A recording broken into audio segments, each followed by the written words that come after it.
The Wooden Roy Adventures of Thomas the Tank Engine. Episode 59, Charlie's Chaotic Day. Special thanks to TWR Fanatic 1 for suggesting this episode's title. Hey Toby, do you have a minute? Sorry Charlie, I'm quite busy at the moment, like you should be. Oh come on Toby, it'll only take a second, really. Patriot, listen to my new... Charlie, I listen to your jokes far more often than I would like to already. It's not a joke, I just want to... who needs you?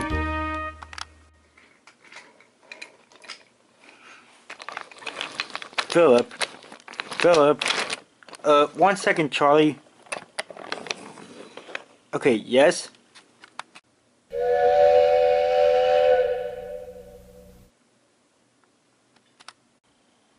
What do you think of that? It's 3 chimed. What do I think? I think that's amazing! When did you get a new whistle? Just the other day. I just haven't really shown anyone yet, cause when I tried to get them to listen to it, they think I'm wanting to tell another lame joke. Well, I'm glad you like it. I'm going back to work now. See ya. Charlie arrived at the docks to collect some trucks. He cobbled to one and began to back up. As he did so, he blew his whistle. But as Charlie was backing up, Cranky swung his hook around, and his hook got caught in Charlie's back coupling, and he suddenly lifted Charlie off the track and suddenly threw him and the freight car off the line. Oops, sorry Charlie, said Cranky.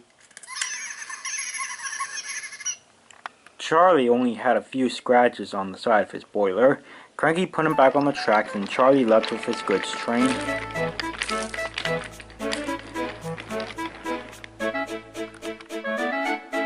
Charlie was soon speeding through the countryside. He was making great time until... Neville was going over the crossing with a line of troublesome trucks. Then he was getting ready to go up a hill. As Charlie approached the crossing, he blew his whistle. Suddenly, Neville slid back down the hill and his train rolled onto the crossing. Charlie shut his eyes.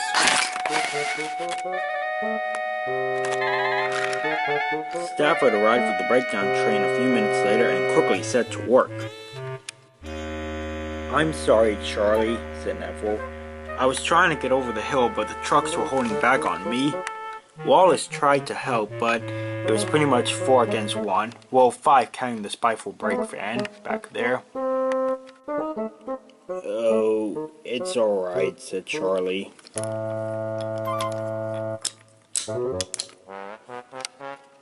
I heard you had an accident at Brenham Docks, said Stafford. Cranky says that you blew your new whistle and suddenly he grabbed you with his hook. It was just an honest mistake, said Charlie.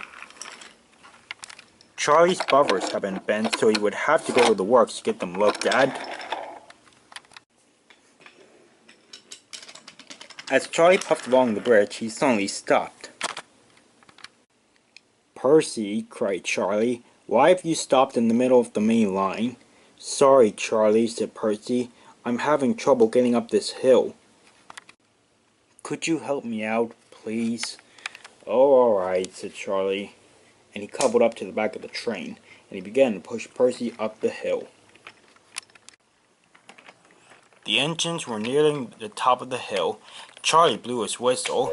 Suddenly, when Percy reached the top of the hill, the coupling snapped. Charlie slid down the hill and he tumbled off the line.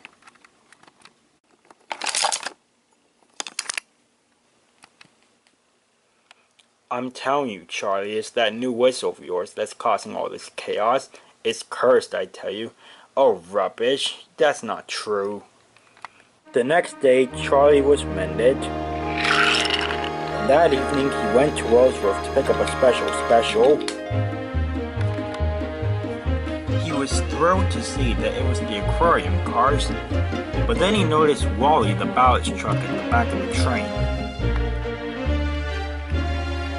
Hey Paxton, asked Charlie, why is Wally with the aquarium cars?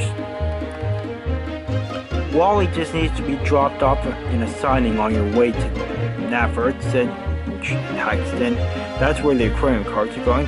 Alright, Charlie. See you later. And Charlie puffed away.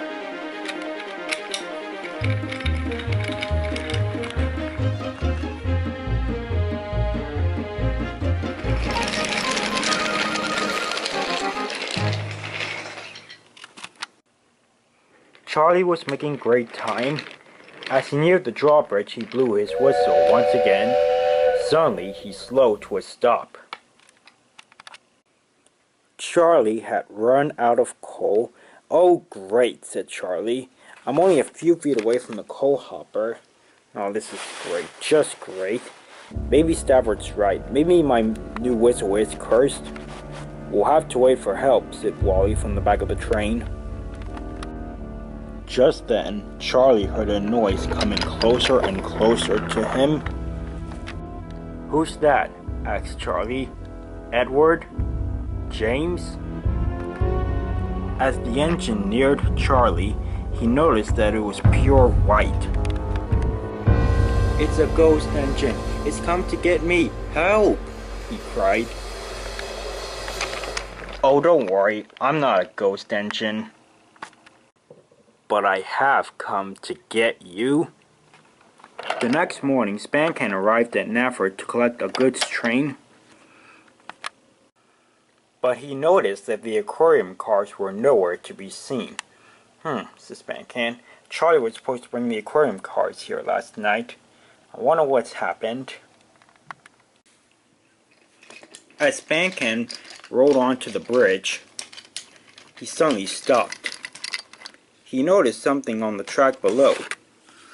It was a brake fan. Paxton was coming around the corner and he noticed the brake fan. Hey, what's that doing there? Said Paxton. That's what I want to know, said Spancan. Hold on, said Paxton. That's the brake van from Charlie's train. I remember it because one of the windows was open. I wonder where Charlie and the rest of the train is.